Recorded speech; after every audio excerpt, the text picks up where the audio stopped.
Keep moving, dream big, এটাই তার ভাবনার ট্যাগলাইন। অফিসের সামনে লাগানো 4টি শব্দ। কলেজ জীবনে ইউটিউব থেকেই শুরু তার জার্নি।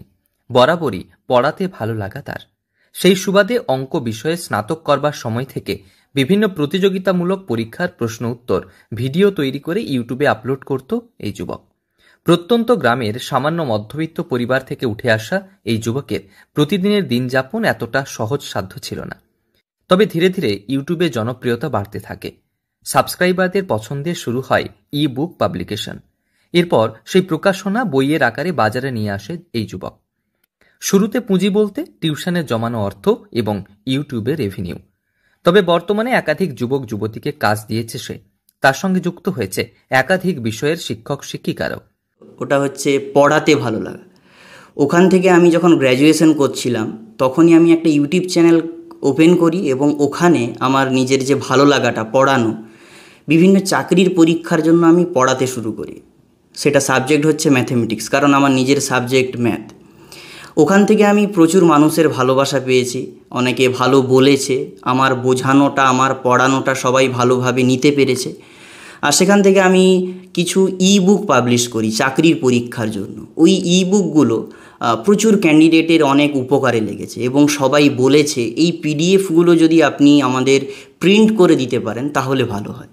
বর্তমানে নিজেই একজন প্রকাশক। চাকরির পরীক্ষা সহ মাধ্যমিকের সাজেশনের একাধিক বই প্রকাশ করেছেন তিনি। শূন্য থেকে শুরু করা এই যুবকের উদ্যোগ এবং সফলতা সমাজের কাছে দৃষ্টান্ত।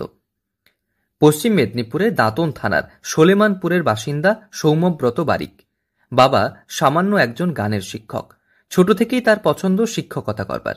বেলদা কলেজ থেকে অঙ্ক বিষয়ে স্নাতক পাশ করে সে। পরবর্তীতে বিএড এবং মাস্টার্স ডিগ্রি করেছেন এই যুবক। নিজের পড়ার পাশাপাশি স্নাতক করবার সময় থেকেই ইউটিউবে পড়ানোর ভিডিও আপলোড করতে থাকে। সেখান থেকে শুরু হয় তার সফলতার সিঁড়িতে যাত্রা। এরপর চড়াই উতরাই পেরিয়ে এখন নিজেই একাধিক বইয়ের প্রকাশক। তৈরি করেছেন পাবলিকেশন হাউস।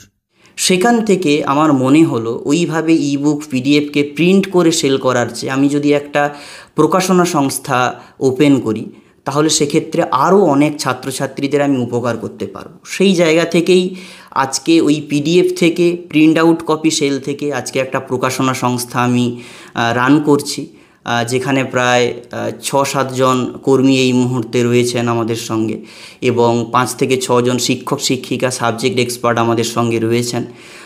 চাকরি পরীক্ষার পাশাপাশি আমরা মাধ্যমিক স্তরেরও বই প্রকাশ করে থাকি। এটাই হচ্ছে আমার শুরু থেকে শেষ পর্যন্ত একটা জার্নি।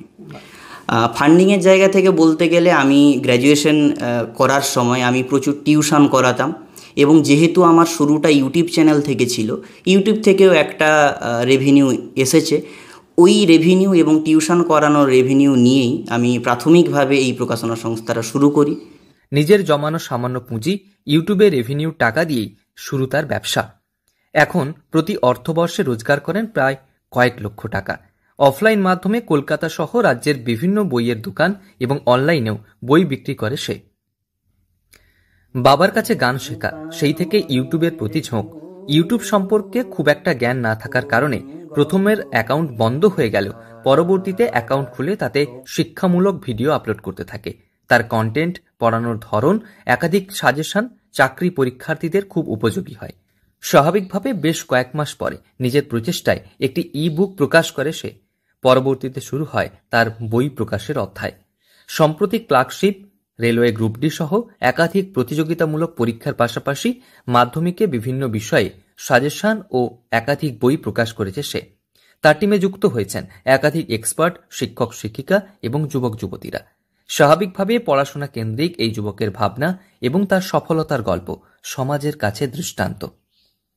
পশ্চিম মেদিনীপুর থেকে রঞ্জন চন্দ্রের রিপোর্ট, লোকাল 18 বাংলা।